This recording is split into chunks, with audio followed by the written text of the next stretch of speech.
I'm Lieutenant Frank Drebin, Police Squad.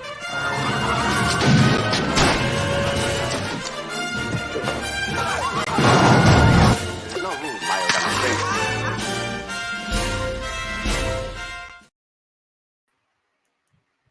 What is up, everybody? Welcome to another edition of In the Blender with your host, Shake Money. And today I am real blessed to be joined by this next guest. I remember hearing him on CB83, how knowledgeable he was, and he knew a lot about the old school Dolphins, which is something that I love to talk about. You know, that's what we talk about, man. We talk about old school. This is like a throwback show, you know? So I am here to introduce the one man who will keep you accountable if you bullshitting. So let's give a warm welcome to the one, the only, my man, Mr. Big Nick, South Florida Accountability. How you doing, brother? Welcome to the program. Hey, man, it's an absolute honor, man. I made sure that check in the mail for you, too, man. You too kind. It's an absolute honor. Can you hear me okay? Yeah, I can hear you perfectly, brother. No, man. So you do the what? You do the Big Nick South Florida Accountability, right? What made you get into that? If you don't mind me asking you, before we get into the meat and potatoes. Well, that's not an easy, quick answer. I have to first tell you, like, who I am, like, as a person, and to better describe as to why I currently do what I do. Okay, it's like, or don't worry. So we good, brother. Go ahead. okay, it's like all my life, right? Since I can remember, I knew it was something inside of me that I wanted to be able to give, to do, to help, to embrace, to protect, to offer society something from me that I'm a giver, right? I joined the military, things I'm a protector by nature. That's my role. That's what I do. And I went from job to job, did certain things here, certain things there, but I was never happy at work. I was never content with what I was doing, right? And for the life of me, I just couldn't think, like, what is it that's going to make me happy within doing something that I absolutely love. And I went through a gambit of thoughts. I thought about adopting children. I thought about becoming a foster parent. But because of my own sentimental values when it comes to adoption or foster parent, one day, especially foster parents, one day the kids might leave and I might be too attached to the kids and that might devastate me. So I didn't want to go down that route, right? And my work history has always been in the customer service environment. Always, whether it's working for T-Mobile or working for the insurance company Aetna or working for the telecommunication giant MCI, just every job or Carnival Cruise Line has always been in customer service, me helping, me providing information, right? So it's just something who I am that I'm drawn to. And right, so I never was happy even with those jobs. I was never happy. I felt like it was more. And all my life, being a minority, I found myself becoming numb to some of the atrocities that happened within my own personal community, right? You hear about them, but you know what? 5 minutes later, you're having another conversation about something totally different. You have become numb to that, almost that's supposed to happen. And about 5 years ago, I heard a story, and I heard about all the other, the Michael Browns, the Trayvon Martins, the Sandra Blands. I heard about these incidents happen where law enforcement with all these unarmed people. And again, it was okay. Yeah, I feel bad for them. Sorry, it happened. Next conversation, right? Until one day it happened to a guy named Stephon Clark. And something went off in my head. So bing, bing, bing, like, hey, because my middle name is Stephon. Mm-hmm. Right? So that could have been me. And if I got angered by that whole situation. Stuff for people that don't know, he was up in the Northwest, I think in Washington State, And the cops got behind him. He didn't know the cops or whatever. Whatever the case was, he wound up in his grandmother's backyard, and the cops found him and chased him in the backyard. He had a cell phone in his hand with his hands up, and they shot him 19 times in his grandmother's backyard because he had a cell phone in his hand. So all of these emotions started coming and pouring down on me, and I found myself being real angry, and I wanted to lash out, right? I wanted to make myself feel better. So I went on YouTube and I typed in people running away from the cops, right? I just wanted to see the cops like get smoked, get ran away from, lose the guy, get humiliated trying to chase a guy, right? And I couldn't find anything like that, and I ran across a video by the name of Joe Citizen Ho. Joe Citizen Ho is the name that he so geniusly picked in order to, when the police ask him his name, he says he's Joe Citizen Ho. He's calling the police Ho, right? Like, respect me, I'm above you, Joe Citizen Ho. And a black guy like me. So I went to because I'm like 99% of black people in America, there's certain things you can't do. I had no idea that all of that you can do, right? I had no idea. So I'm actually, in my own mind, I have reduced myself down to a second-class citizen because I was too busy being a minority rather than being an American, right? Yeah. If you understand and you be an American before whatever nationality you are, you understand that's all that matters. You understand all the power that term being an American comes with. That comes with a lot of power. All you have to do is understand it, right? So I wanted to, and I saw Joe Citizen Ho, and the way Joe Citizen Ho was talking to the police, the way Joe Citizen Ho was commanding the room, the way he was fully letting the cops know that he was in charge, I was like, what the hell is this? How is this possible? And I'm sorry about the background noise. It's okay, no problem. Yeah, that's understandable. I got a 3-year-old son, so I gotta let him get outside and play with the young kids. And so I was like, whoa. And then one thing about YouTube is that once you finish watching the video, what may happen is they would transition into a video similar to what you just watched. Yeah. Right. So if you go on there looking for the Phil's Tailgate channel and you watch one of your videos, the next video up might be the Big O Show, might be TD Fin, might be something in that same genre, right? Yeah. And so, but hold on, Nick. You know what sucks though? There's been times where I say, for instance, when I was watching the Phil's Tailgate, right? I subscribe to Dan Mitchell only because of TD Finstock or Richie because of TD Finstock because they support TD. I'll support him. You know what I'm saying? I don't turn the notifications on, right? So after I finish watching Finn's Tailgate, New York's media will come on. I'm like, what the fuck do I want to watch a Jets for? But yeah, but go ahead. That shit drives me crazy sometimes. Go ahead. And a lot of times, and full disclosure, I am not a fan of the former president at all. I am not a fan of his. However, on my channel, my commercials, I may get some of his paid endorsements, right? And that might be because the people that watch my channel, they may be fans of his. So it's all in the algorithm. Yeah. You know what I'm saying? It's all in the algorithm. So after I watched Joe Citizen Ho, another video came up. And this one was High Desert Community Watch in California. High Desert Community Watch. And another minority, a Mexican. Oh man, he's even better than Joe Cool. I had no idea that I had no idea. I had no idea of what understanding and embracing what being an American is, what that Constitution is, the rights that it affords us. I had no idea. Like, I was literally thinking the government was a separate entity. The government is me. The government is you. The government is your mom.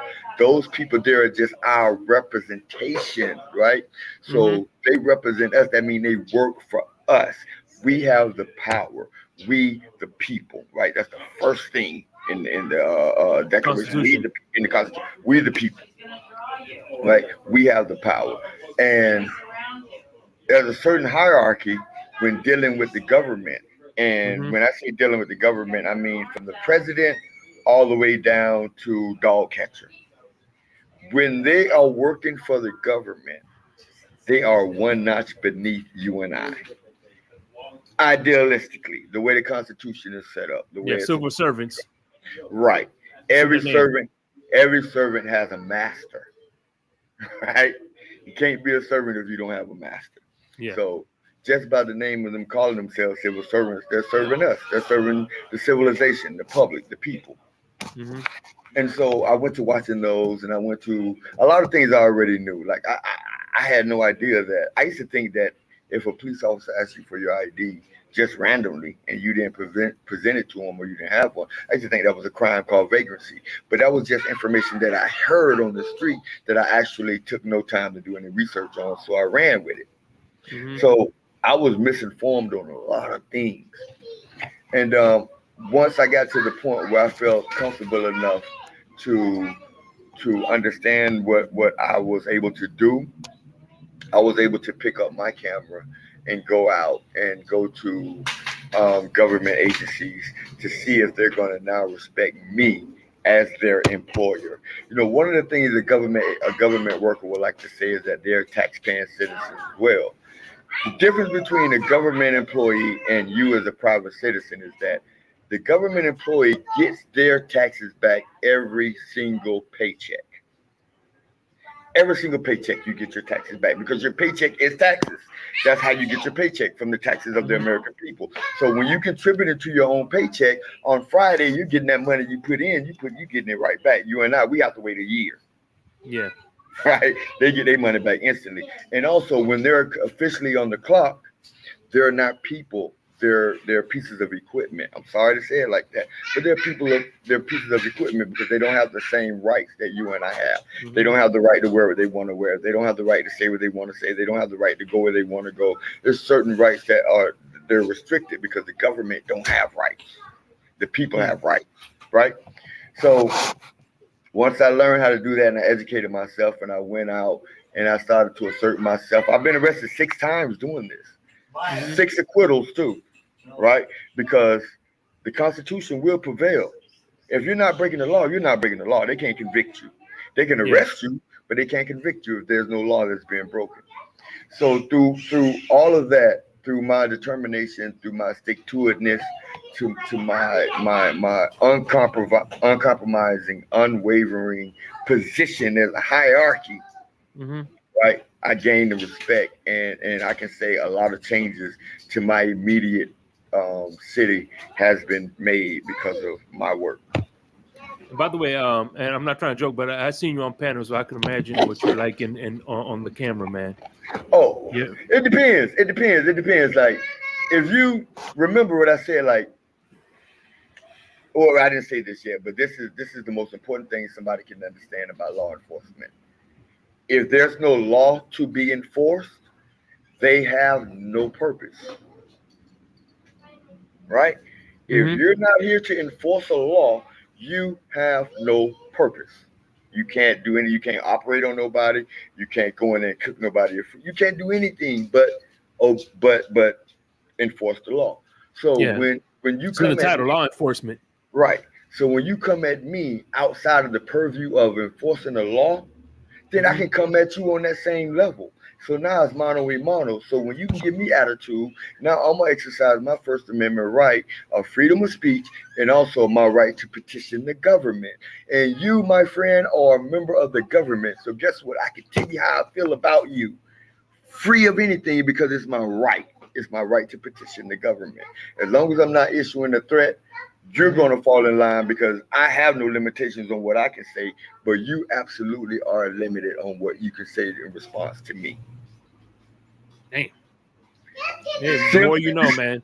you see how Hey, powerful that sounds? You see how powerful? yeah. And the reason that sounds so powerful because it is. Like the moment you step foot on this soil, you have every right I have except one, and that's the right to vote. You know what I'm Mm-hmm. saying? Yeah. So other than that, you have the exact same power over the government the minute you step foot on this soil. And that's how we So- get our government back under control when all of us understand that. And that's why you made the channel. That's why I did what I did, right? To inform, to educate, to get people to wake up, to understand. I got 196,000 subscribers. I'm not expecting 196,000 people to wake up. But what if I get 10 of them to?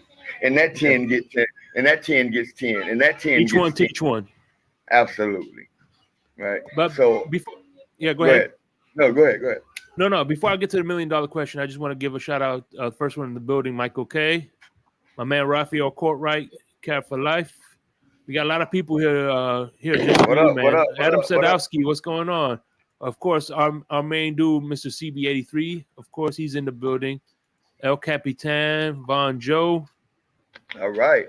EM Dolphin fan is in the building, man. King Mill. Fellas, Fat Boy fellas, Swag. what's up? Fellas, hey, listen, do me a favor, man. Do me Crazy a favor. Dolphin. What's that? No, not you. I'm talking to the people in the chat and the people watching. Do me a favor. I'll leave man. the Persian. Everybody here is subscribed to this channel. If you can grab your old lady phone, if you can grab your kid's phone, if you can grab your co-worker's phone, just go in this shit, go to YouTube and subscribe. You don't have to turn on the bell. Just subscribe. You know, let's do that. Please hit the like button. Everybody, please hit the like button. So now here's the $1 million question. See, I kind of heard it already, and you're kind of like me in a way. Mm-hmm. This is you, man. It's in your DNA. You're everything Miami. Absolutely. You're everything Miami except for me. I'm a Gator fan. Other than that, which is Gators is Florida, so I don't care. Right. There's certain times I root for every Florida team. Right. But you're everything Miami. So what made you a Dolphin fan? Is that it? Okay. Is this it? It's in your DNA? I didn't know it was in my DNA, but yes, it is in my DNA. And let me explain how I became a Dolphin fan, right? So growing up in South Florida, like I'm 52, I'll be 53 this year, right? So back when I was a kid, there was so much more to do than to sit in. If you weren't playing football, because everybody's family weren't able to have their children play football, right? Even back then, there was cost associated with things, right? And so I was one of the kids that I didn't really play Little League football. So in turn, I didn't really understand the concept of football. I was one of the kids that say, why they keep running in the middle? All that's wide open on the side. I didn't understand, right? But I was athletic. I can run fast. I can do a lot of things. And back then, for some reason, in the 70s, you was indoctrinated to become, at birth, a Cowboys fan. Not knowing anything about football, but at a certain point of time, we were all Cowboy fans, right? But my grandfather, who is the heartbeat of who I am, my DNA, my so to speak, who I admired and wanted to be so much a mimic about. He liked Gordon Soley, which was wrestling. He liked the Miami Dolphins and, some other things. And I was like 12 years old, and the Miami Dolphins was going to the Super Bowl in the strike year. And our quarterback was David Woodley, right, and Don Strock. And I remember the Dolphins in the Super Bowl. So I started paying attention. And from that moment, like I remember the age I was when I became a Dolphin, because you can be 6 years old and say my son's a Dolphin, but he's not. You're not truly a fan of football until you understand the concept. And that normally comes around 12 years old. So I was 12 years old when I officially became a Miami. That's why I say Big Nick down since 82. But it was because of my grandfather. And I've never had another team ever since. Never had a secondary team. No, never. It's always been the Dolphins. So you're a big wrestling fan too, right? From what I hear. I'm a huge wrestling fan. Huge. I think Cat for Life is as well. I think he's on another wrestling show I like to go to. So. By the way, shout out to IMAX and my man Crypto, Fred Dunlap. Thank you for stopping by, bro. Make sure y'all hitting the like button. Yeah, man. If I was Ron Simmons, he was a good football. There was a lot of football players that were wrestlers. Ron Simmons, Randy McMichael. He played in the '85 Bears. Mongo McMichael. Yeah. And Ron Simmons eventually became the Natural Butch Reed No, the natural. Butch Reed was somebody different, but they teamed up together. Farouk, he became Farouk. He became Farouk. So Teddy Riley. No, Teddy Long was Teddy Long, their manager when they first came out. Well, Teddy Long was a referee. Mm-hmm. He was a referee, and then some kind of way he got into management. I think he became part of the Angle or something like that. Yeah. My favorite all-time wrestler is the Undertaker. All right, okay, that's my hands down is the Undertaker.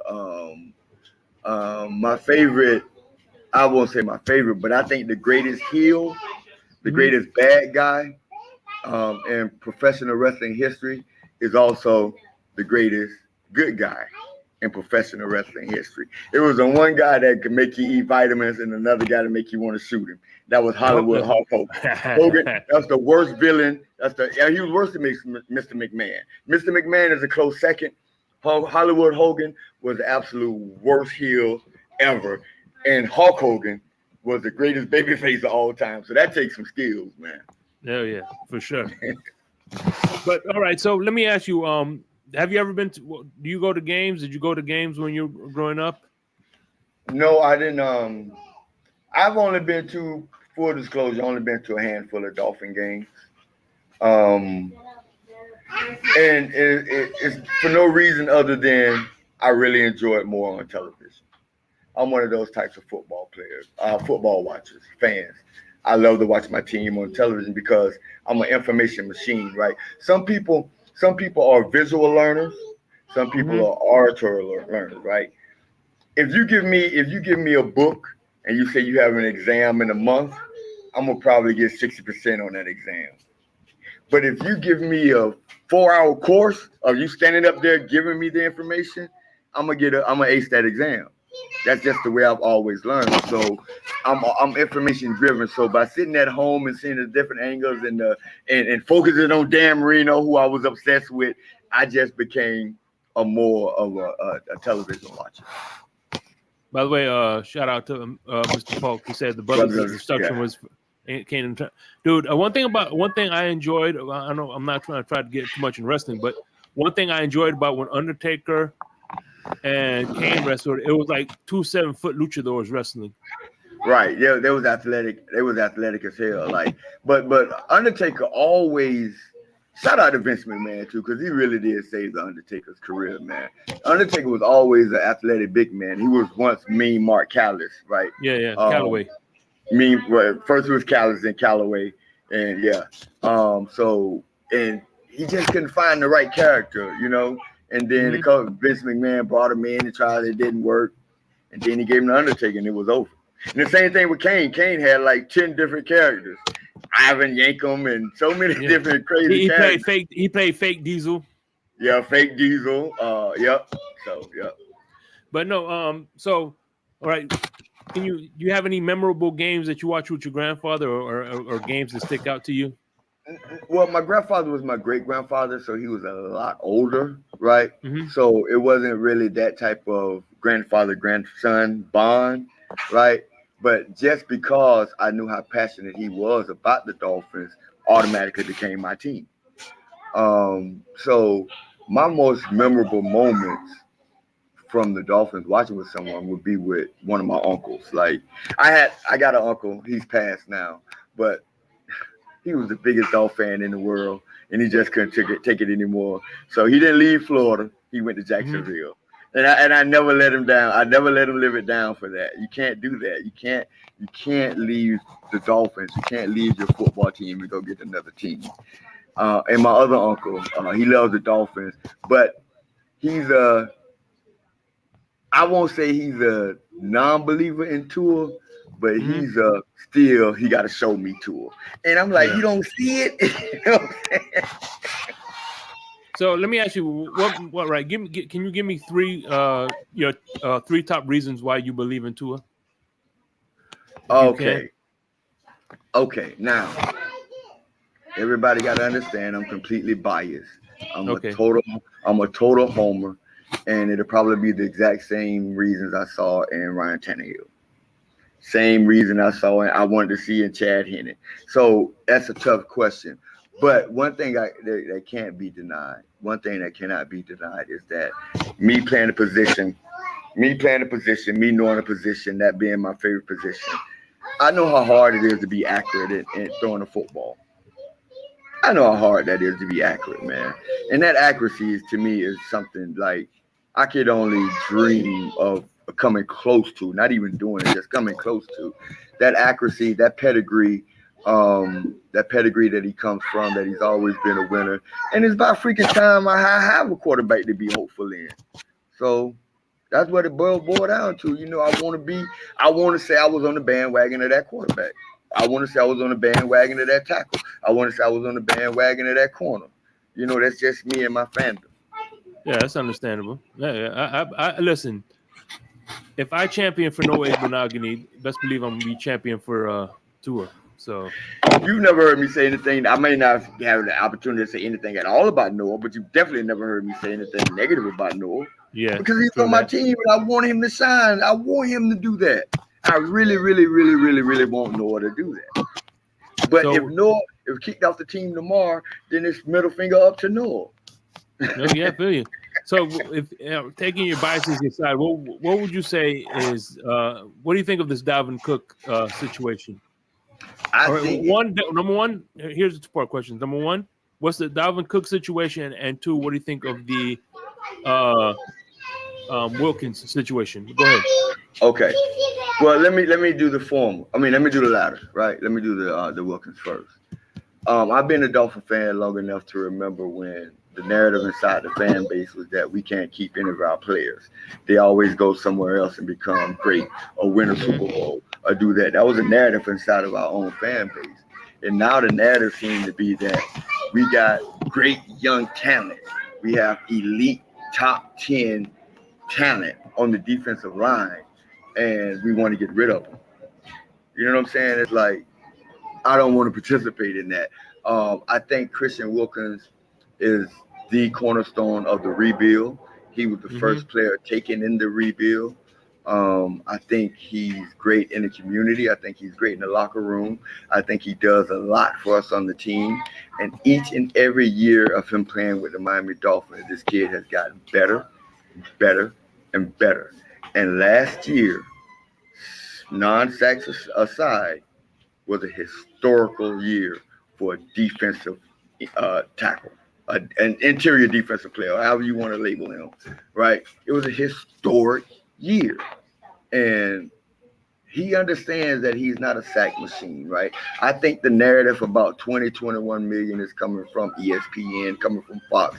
I think it's coming from places like that. I think we can get Christian Wilkins as being the first player taken in the rebuild to actually being, quote unquote, the quasi leader on this team, him and X and Tua. I think he's going to sign for around 16, 17. 16 or 17? Yeah, I think we're going to get him for around 16 or 17. That's I really do. I think we're going to do that. As far as the Dalvin Cook situation, fan base, we cannot let good be the enemy of great, right? We cannot say we like the running back room that we have while we need Dalvin Cook. That's, to me, that is a lack of knowledge in football if you're going to say that, right? Like, and we can't say, well, he can't be the bellwether. Yeah, he can. Christian McCaffrey is. They run the same offense, and Christian McCaffrey came in and took all the snaps. And if you want to say that there's a big difference between the two, then I don't know which NFL you've been watching. Because you close your eyes and you pick one of them, and either one come out the bag, that's your running back, and you're happy with them. So it's a lot of narrative based on information that is being received, right? But there's not a lot of information that's being fused with experience and knowledge that you already have to say that why bring him in? And we got Mostert, we got Wilson, we got Ahmed, and we got A-Chain, and we, why bring him in? Because he's better than all those guys. Yeah. Period. A lot better than all those guys. up until last year, Raheem Mostert's best year, I think, was something like 300 or 400 yards rushing in the season. Dalvin Cook has put up 1,100 yards 4 straight years. Over the last 4 years, I believe, something like that, Dalvin Cook has like 42 touchdowns. He's a phenomenal pass-catching back. And we can get that type of elite talent on our roster for below real-life market value. I don't understand why people are saying we don't need him. Yeah, I agree with you. I think. Listen, at the end of the day, man, my man CB83 said it, and I like it. I like what he says because it's one of the catchphrases that's being by Billy Meyer, not Billy Napier is constantly saying this. Scared money don't make money. So at the end of the day, man, listen, we're this close. If Dalvin Cook brings us over the edge, then why not do it, right? Look, we 37 million, something like that, over the cap for next year, projected for next year, right?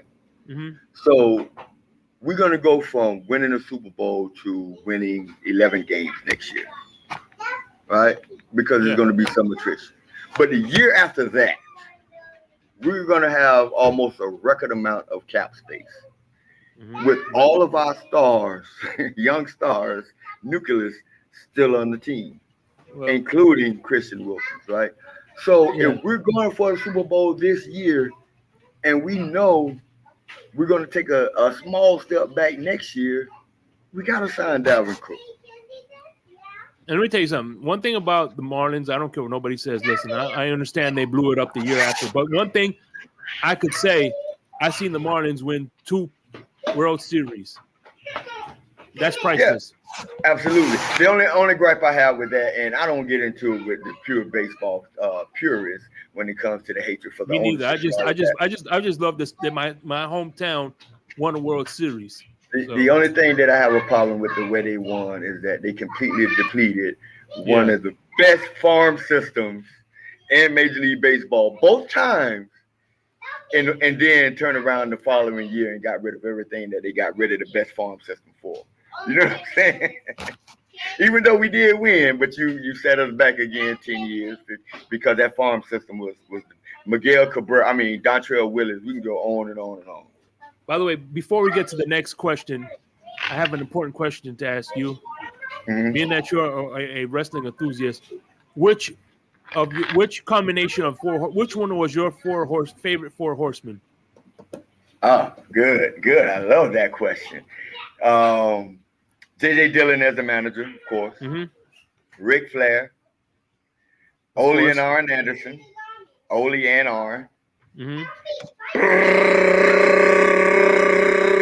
Telly Blanchard, baby. It wasn't that, and that was the original 4 horsemen too. No, that wasn't because Arn wasn't original. Arn is not an original. No. It was another guy, not Dick Murray. It was another guy, I forget his name, but Arn wasn't an original. But yeah, that to me, that's the one I grew up on. So yeah, that's the 4. That was the most ruthless. That was the most violent. That was the most physical one. And plus, they had J.J. Dillon, who was the Paul Heyman of his day. Oh yeah. Who? By the way, my favorite manager of all time is gonna have to definitely be Bobby Heenan. I don't know if Bobby Heenan is my favorite manager. I probably give that to Paul Heyman right now, but I definitely give Bobby Heenan the best color commentary of all time. With Jerry Lawler a close second. Bobby Heenan and Gorilla Monsoon was awesome. Yeah, but he was good with McMahon too now. But Jerry Lawler was at his peak with Macho Man and Vince McMahon were pretty good as well. Macho Man was pretty good. Jesse the Body was pretty good. Mr. Perfect. Yeah. Dusty was pretty good. But that was over in WCW when he did it every now and then over there. Tony Schiavone was pretty good. Dusty, by the way, is probably, if you want to say the greatest minds in wrestling history, if you want, some people want to say Vince McMahon, okay, but I think you got to say 1B is Dusty Rhodes. I think Vince and Dusty, yeah, he ain't on their level. He ate off the backs of them boys. He ain't on their level. Each one of them boys did something to boost him up. Nah, he ain't on them boys level. What about Jim Cornette? No, Jim Cornette a failure. He got to go work for them boys. No. What about the guy who for WCW Eric Bischoff? Eric Bischoff. Eric Bischoff ran the country dry. He gave everybody $20 million contract. he gave everybody $20 million contract. No, it's Dusty on the creative side and Vince on the character side. You know what's funny is, Virgil is, right? Yeah. Virgil, when Virgil was Ted DiBiase's lackey, they called him Virgil as a shot at Vince McMahon, and when he went to WCW, they changed his name to Vince as a shot to Vince McMahon. Yeah, I remember him being something like that. Yeah, I was never big on Virgil ever, because even as a kid, you got to be able to rock the mic, and if you don't rock the mic, you're not believable. Yeah, you're not believable. So I don't care how hard they push you, you're not believable. If you can't rock the mic, you're not gonna be. Shelton Benjamin. Shelton Benjamin to me was one of the best athletic wrestlers. Yeah, but he couldn't hold his eye. If he was physically talented, he was the most physically talented wrestler out there, but he didn't have any mic skills. You know what I mean? If Shelton Benjamin had what Chad Gable has, Shelton Benjamin would be the Rock. Hell yeah, he would. Oh, he'll be the Rock. But I say if Chad Gable and Buddy Murphy was 6 feet, they'll be the best wrestlers in the world. They are the best wrestlers in the world, but they're small guys. People don't pay them any attention. Mm-hmm. R-Truth is another one. But let me ask you. Yeah. So if you could do no particular order, off the top of the dome, if you could recall some of your five greatest games that you could recall, what would they be? Chicago game number 1. Mm-hmm. The Chicago '85. Yeah. Hey, by the way, I had Crypto in the blender. He was my second guest. And I'm to this day will always be appreciative of Crypto for that. What's gonna be funny out of my top 5 is that the one that I'm gonna omit. Yeah. I'm gonna omit one, and you're gonna be like, "What? That's not in there." Yeah, and I'll tell you what it is. But right, Chicago. Okay, Chicago. Yeah, I watched that game. I took notes, and the two things that stuck out to me. Number one, the fact that when you look, because you could go to YouTube, you could watch just about any game. You could watch that game in its entirety. O.J. Simpson was one of the color commentaries. Joe Namath was in a commentary, and then there was Frank Gifford. But anyway, two things that stuck out to me was, number one, you couldn't find a Chicago Bear fan in that stadium whatsoever. And number two, there was a guy named Mac Moore, right? Mac Moore was a Nat Moore, the number 3 receiver. Mac Moore, okay. M-A-C-K Moore. Okay. He was a backup defensive end. He wore number 91. And he came from the CFL. He was a rookie that year, but he spent 3 years in the CFL, and that reminded me of another 91. 91 that came from the CFL. Do you know who that guy is? Cam Wake. Yeah. See, but there was a 91. There was a 91 before Cam Wake that I used to like too. Jeff Cross. Oh yeah. Yeah. So Chicago be number 1. Number 2. Be another time but they had lost before then, but it was kind of a fluky loss. The real loss came by the Miami Dolphins against the Denver Broncos. The year they went 14-2. Mm-hmm. Okay, I love that week because we whooped their ass. Like y'all was too close to think y'all was going undefeated, even though I think they had lost like the week before. Yeah. Okay, baby. I think they had lost like the week before, or some fluke loss or whatever. But they really came to play against us, right? Number three would probably be the opening day shootout between Buffalo and Miami when Dan Marino lost his mind against Jim Kelly. Both of them lost their mind, but Dan Marino went crazy. Mm-hmm. Had 500 and some yards. Number four would probably be the first Wildcat game. Yeah, that was a good one. Right, because they had a lot of my favorite all-time players on that team. Even though I'm as old as I am, a lot of those players are some of my favorite all-time players. And number 5. Oh, number 5, that's easy. Number 5 is Mark Duper came back off of ACL on Monday Night Football and beat the shit out of the Jets and caught a bomb and just killed the Jets that game and went on a Dan Marino show the next day and the first words are, I'm back. No, the bomb is back. And yeah. By the way, before we get to the next question, can you name this catchphrase? Who sings that catchphrase? Oh, that's Hacksaw.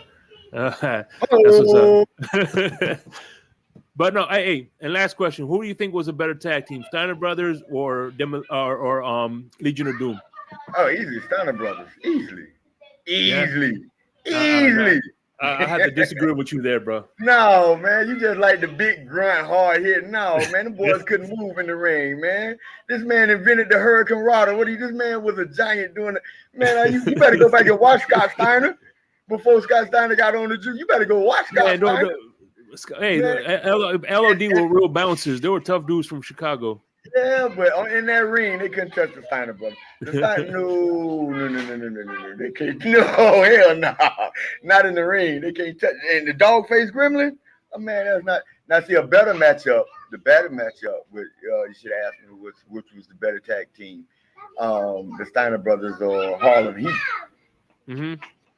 And they both were brothers. They both are brothers.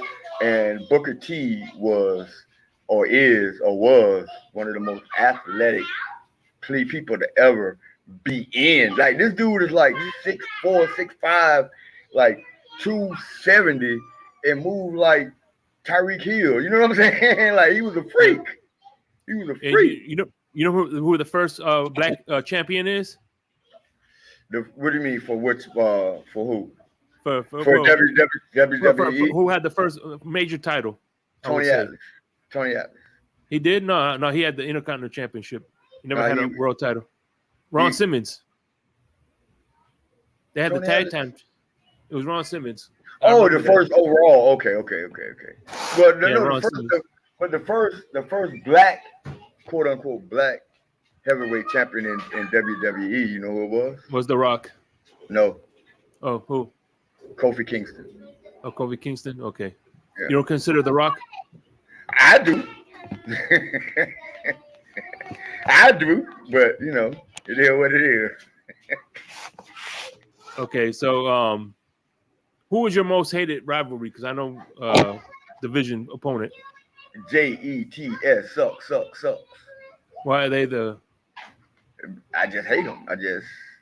They was our biggest competition in the 80s and 90s. And at one point in the 90s, they kind of got the upper hand. Well, not the 90s, the early 2000s. They kind of got the upper hand on us. And then the fans just used to talk so much shit that was unwarranted because they wasn't going anywhere. They wasn't doing anything. And like, I hate them more than I hate the Dallas Cowboys, and I hate them for the same reasons. Yeah. Understandable. Like the Dallas Cowboys will bring up 1973 or whatever. As in, in the big Pantheon of thing, 1996 is that much different. Yeah, you know what I'm saying? Yeah, I don't know. I never really hated the Cowboys, but I mean, I do hate the Ravens outside of my division. But other than that, so all right, here we go. We got two more segments. I don't hate the Patriots, and I don't hate the Bills. Me neither. I don't like them, but I don't care about them. But I hate the Jets.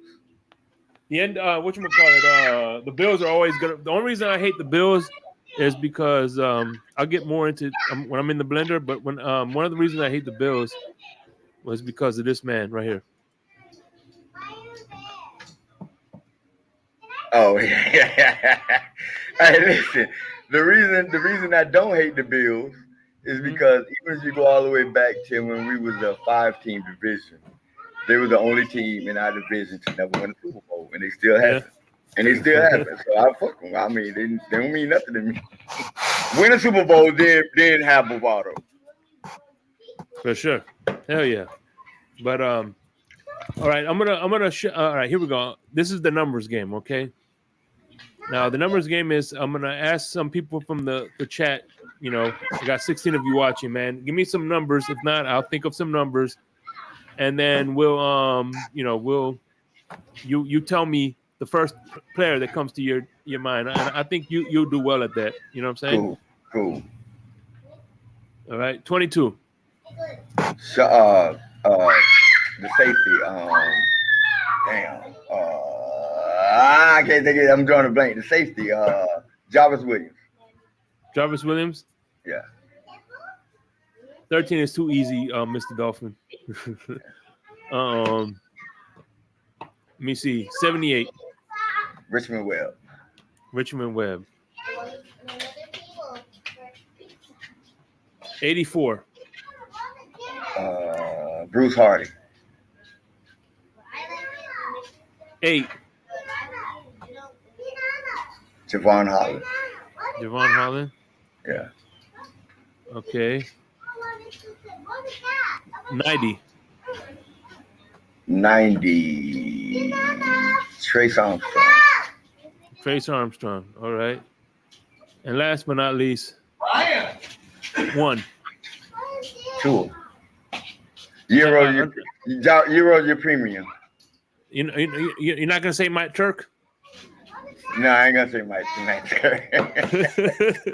No, I'm not gonna say Matt Turk. 4, right. Reggie Roby. I can go on, and I love this game. 68. Okay. 68, Jeff Dellenbaugh. 64, right. Jeff Eulenhake. 52. Aubrey Beavers. 54. Zach. 98. Raekwon. All right. And I'll do 2 more just for you. 94. You did 94, but that's Christian. No, you don't think you did 94. No. Yeah, that's Christian. 26. 26 is Jarvis. 22 is Arturo Freeman. Okay. 19. 19 is, I'm trying to think who I would naturally think of first. And it has to be the boy from, Ted, one of my favorite. Oh, yeah, let me tell you my all-time favorite. Ted again, 19. My all-time, some of my all-time favorites. There's so many. But after that, Wildcat team, like all-time favorites. Ted again, all-time favorite. Ronnie 23? Brown. Ronnie Brown, right? Ronnie Brown, all-time favorite. Ted again, Ronnie Brown, all-time. Ricky, all-time favorite. And the best safety in football. The best safety in football. No, he wasn't on the team. Brent Grimes, all-time favorite. So, all right, we're gonna do a position. I'm gonna do a position game, and then Brent was on that team.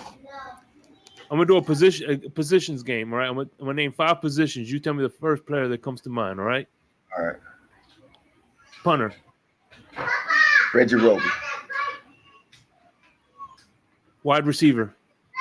Mark Clayton. Running back. Ricky Williams. Right guard.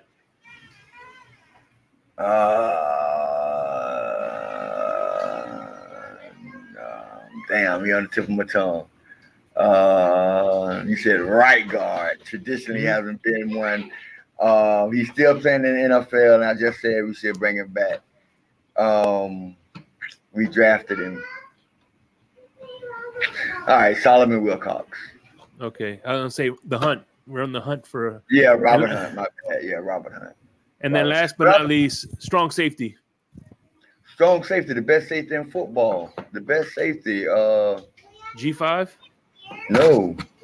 He's damn, I'm trying to blank on all my players' names. Rashad Jones. Yeah, G5. Oh, that what you call him? Mm-hmm. That's what they called him anyway. Oh, I never knew that.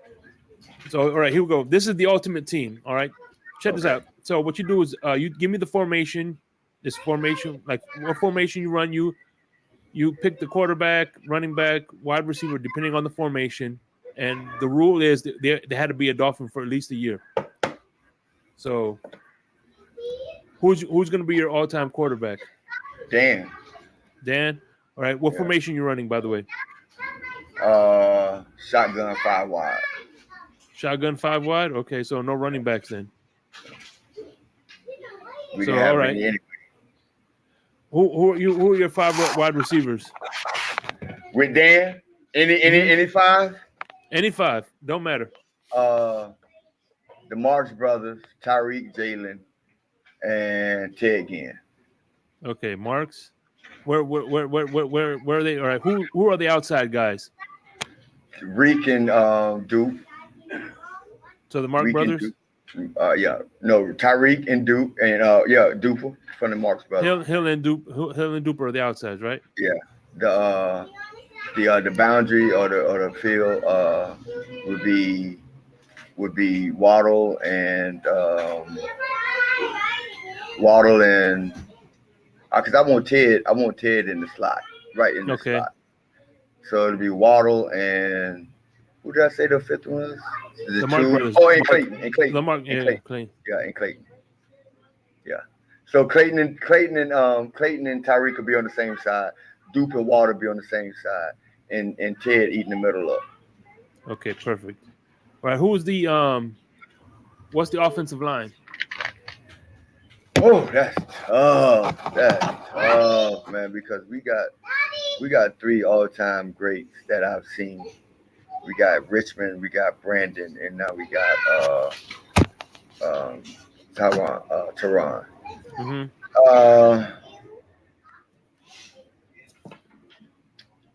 I'm gonna go to 7 times straight Pro Bowler, man. I'm gonna go Big Rich. Webb at the right. Yeah. No, at left tackle. Okay, left tackle Webb. Okay, left guard Keith Sims. Sims.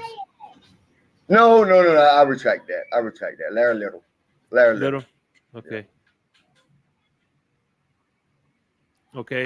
Center Dwight Stevenson. Stevenson. Okay. Roy Foster. Foster. Yeah. Australian for beer. Yeah. And the right tackle. I'm gonna go Brandon Albert. Albert. Okay. Yeah. Right. What's your defensive formation? 4-3. 4-3. Who are you in? 4-3. Yeah. 4-3. Two hand in the dirt D end. Okay. Excuse me. So that's Jason Taylor, Mm-hmm. Tim Bowens, Derek Gardner, and why not? Why Cam Wake? Okay. My three linebackers: Brian Cox, Zach Thomas, and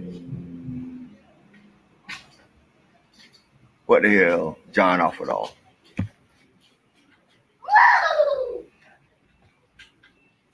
All right. What's the secondary looking like?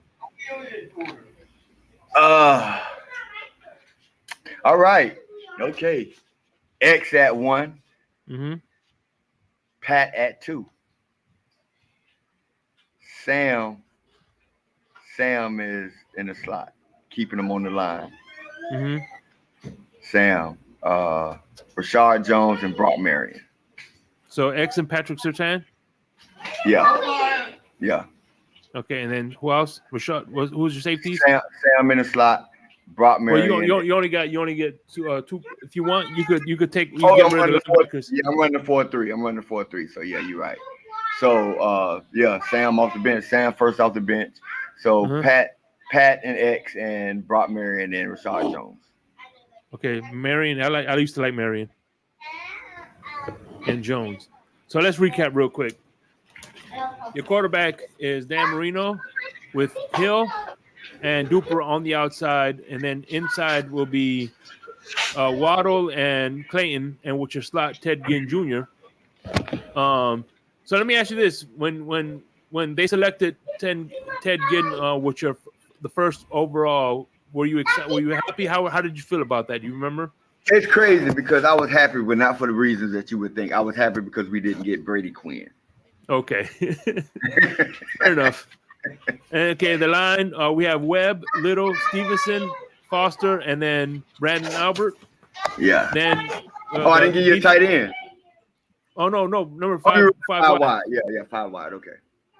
And then we got Taylor, Wake, Bowens and Gardner, Brian Cox, Zach Thomas, Alfred All, Xavier Howard, Patrick Surtain with Brock Marion and Rashad Jones, G5. Let's go. That's what's up, man. I appreciate. Listen, head coach. Head coach. If you want to add to Brian Flores, Shula head coach, defensive coordinator, Jimmy Johnson, offensive coordinator. Yeah. Who we got right now? Yeah. I don't know though, because I like North Turner too. But I think Armsbarg was pretty much one of a great defensive mind as well. Yeah, he was, but I think I take Jimmy. That's what's up. I think I take Jimmy because Jimmy was picking the players too. Okay, so yeah. Anyway, I appreciate, man. Once again, man, I appreciate you for taking time out of your day, man, to come join me and talk some Miami Dolphins, man. And I appreciate the work that you do for the community outside of the Miami Dolphins as well. So thank you. Any final words before we close this thing? Yeah, because I'll be on the panel with a lot of people, and a lot of people are going to watch this that I'll be on the panel with. And I want them to understand where my pushback comes from, right? Like why I'm so adamant about pushback. It's okay to have an opinion on a player based on information that you have about that player that relates to that opinion. I have no problem with that. Criticism is criticism when nobody's perfect. But when your opinions are not fact-based, they're based strictly off of your dislike for a player, and then you present that to the rest of the community as if that's why that player isn't good, you're going to get pushback from people like me, right? Because bad information to me is the worst type of thing that you can do upon a community. So you're going to get pushback from me when I feel like it's not a fact-based opinion and you're trying to argue and run it in the ground. People like me who are knowledgeable are going to push back. And if you're seeing that to be me attacking you, I apologize. But just like I'm a protector outside of the Dolphins, I want to be a protector within the Dolphins too. That's what's up, man. And like I said, man, and whether it's on this channel or rather I'm on the Fins Tailgate, and I'm sure everybody from the Fins Tailgate it feels the same way. You're always welcomed, especially when I'm on when any of us are hosting a show. You're 100% welcome. You know what I mean? I appreciate it, man. This is my community, man. I love my community. Look, man, it's nothing nobody can ever do. If the Miami Dolphins, look, I think I told you this before, and I'll let you go after this. Okay, go for it. If the Miami, I love the Miami Dolphins more than I love football. If the Miami Dolphins leave the NFL, I'm leaving the NFL. If the Miami Dolphins don't play on the game day, I might glimpse. I have no interest in watching. Fuck them.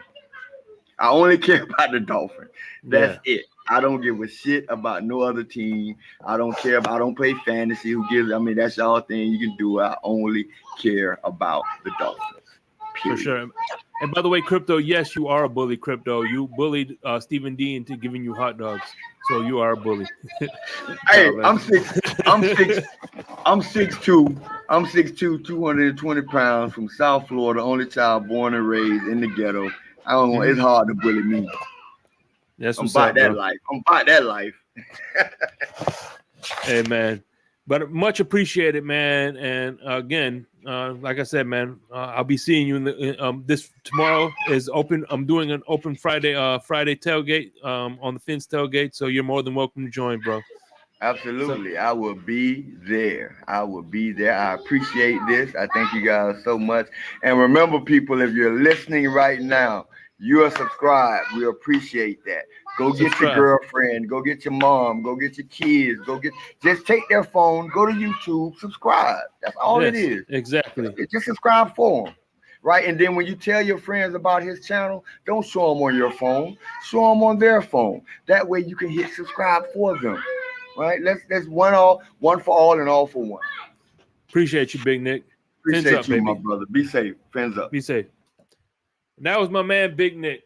I appreciate him for taking out some time to come and join me.